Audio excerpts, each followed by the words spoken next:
In this video, I'm going to explain a little bit of the process of how to combine your sketches together into one PDF document that can be easily uploaded to the discussion.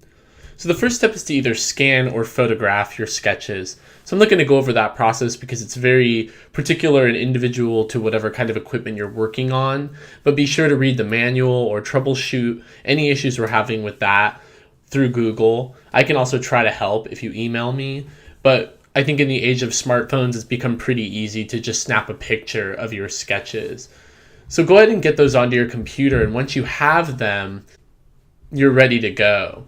So I have these sketches on the desktop. These are from a previous assignment I did a few years ago, but they'll do the trick here for this little demo.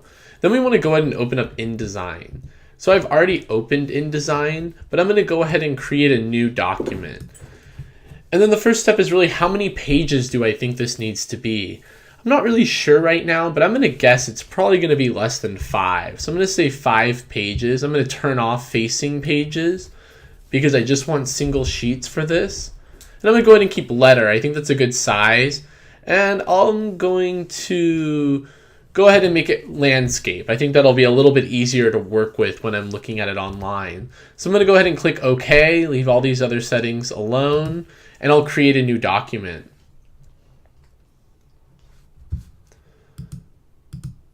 So there's my new document, and you'll see in this pages palette, I can see the 5 pages that I'm working with. So that's really great. But the other thing that I really want to get in here are those sketches. So there are 2 ways to do that. The first one is through the file place, which is also Command D on a Mac. And I can dialog or go through the dialog box to find those sketches and select them and then place them in like this. If you press escape, it will actually delete them before you place them. Another trick is you can actually also just drag and drop the sketches into the program, and it will actually do the exact same function as a place. So it's another trick. And once you have them in here, you'll notice I can just kind of start placing them around this page. And we would just want to keep them organized. I might jump between multiple pages if I need to. We want to make sure they're really easy to see. You can rotate things by going to one of the corners with your mouse, and you'll see that the mouse switches to this little kind of curved arrow, and if I click, it'll allow me to actually rotate. If I hold down shift, it'll only allow me to move it 90 degrees. So I'm going to go ahead and do that. If I hold down command and shift and then make it smaller, I can actually shrink the sketches. So you need to hold down command and shift first. You can also do that right up here. If I change these percentages, it'll actually make it smaller as well. Make sure this is selected. That makes sure that it keeps it proportional as it shrinks it. But I want to keep this a little bit bigger. I'm going to go ahead and shrink some of these down.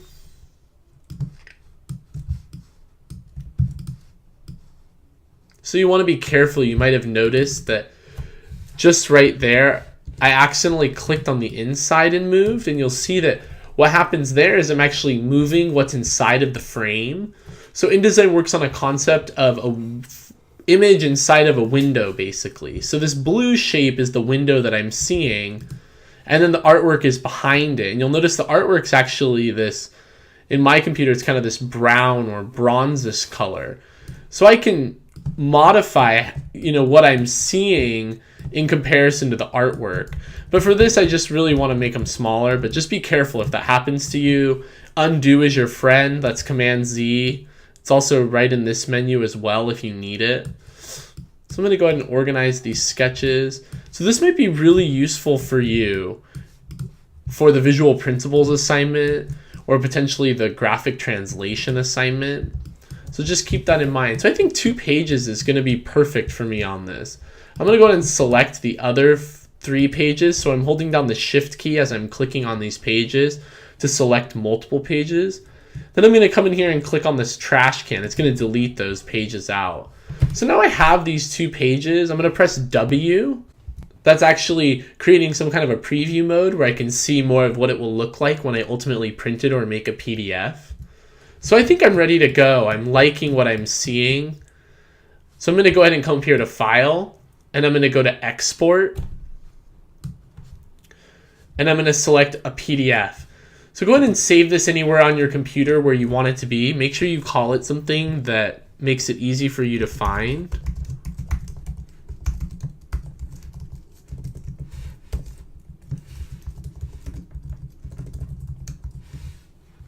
Go ahead and click Save.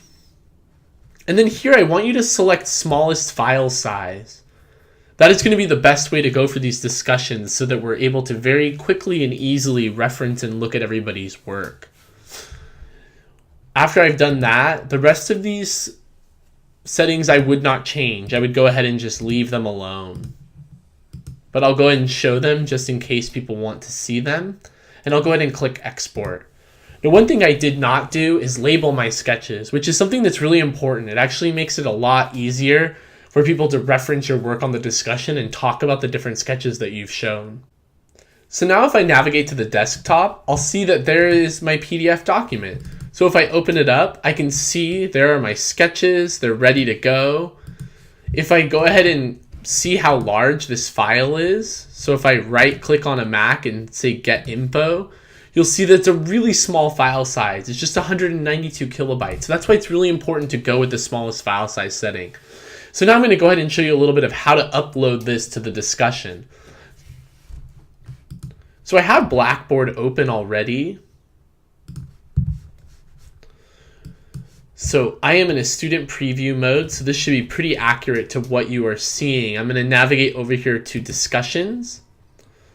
You probably cannot see all of these discussions yet, but they will be coming. So I'm going to go ahead and go to the Visual Principles Part 1 just for the sake of this demo. You may be trying to attach it to a different discussion of some kind. I'm going to go ahead and create a thread.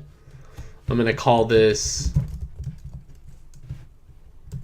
S. Bacon Visual Principles Part. Although obviously the sketches I'm submitting are nothing like what the Visual Principles sketches are supposed to look like. I'm just using them as an example, and I'm using this thread as a place to show a little bit of how to go through this process. You can also name the discussion almost anything you want, but I always think it's smart to put your name in it so it makes it easy to find. So now I can go ahead and go to Browse My Computer, and I can find this and attach this PDF. So there it is. I made, say, a short message here.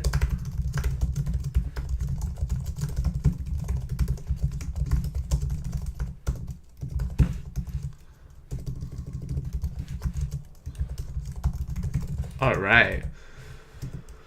Go ahead and post that. So I'll click Submit.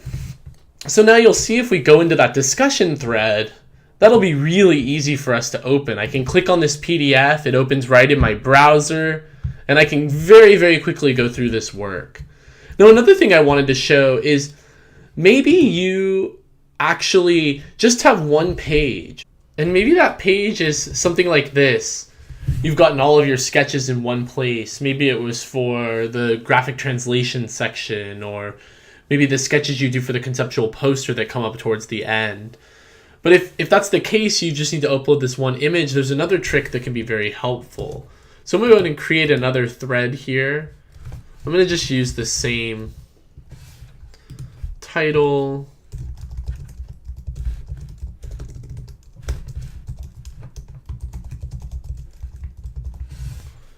So once you've written your message, you can come up here to this little picture icon. And you'll notice when I hover over it, it says Insert Edit Image. So I'm going to go ahead and click on that. And then I'm going to go ahead and click Browse My Computer, and I'm going to navigate to this image that's on my desktop. So here's the one that I want to put into the discussion. I'm going to go ahead and click Open. We want to make sure it's a small file size. So you'll notice here that's only 45 kilobytes. You really don't want anything over probably a megabyte or 2. If it's large, please take it into an image editing program such as Photoshop or something else and make the image smaller.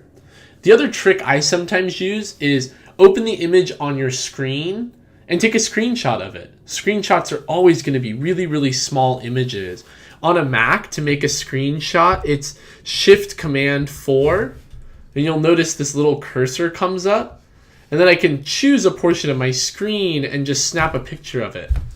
And these screenshots are great because they're going to automatically be smaller file sizes that you can use if you're working with a really large file. But again, we want to be respectful to everybody and keep the discussion as light as possible in terms of heavy files. So I've navigated to this file. I'm going to click open. So I should see it pop up right here. Okay, I'm going to say insert. And what's great about this is now I'm able to actually see the image directly in the discussion. So if you don't have a lot of sketches, if you just have a page or two, you might forget the InDesign path altogether. If you've done them neatly on 1 or 2 pages, it might be easier to just actually put the photographs directly into the discussion, because you'll notice when I submit this, that now when I go to this post, I can actually see the image directly in the post, which is really handy. I don't have to click and open anything at all. So hopefully this will be handy for you. It'll help you as you're working with Blackboard and posting things. It'll also help you if you want to email things to your instructor to share with them. And it's just good practice to understand how to create PDFs and share sketches of your work. As always, if you have any questions or any challenges, please email your instructor. They're there to help you through this process.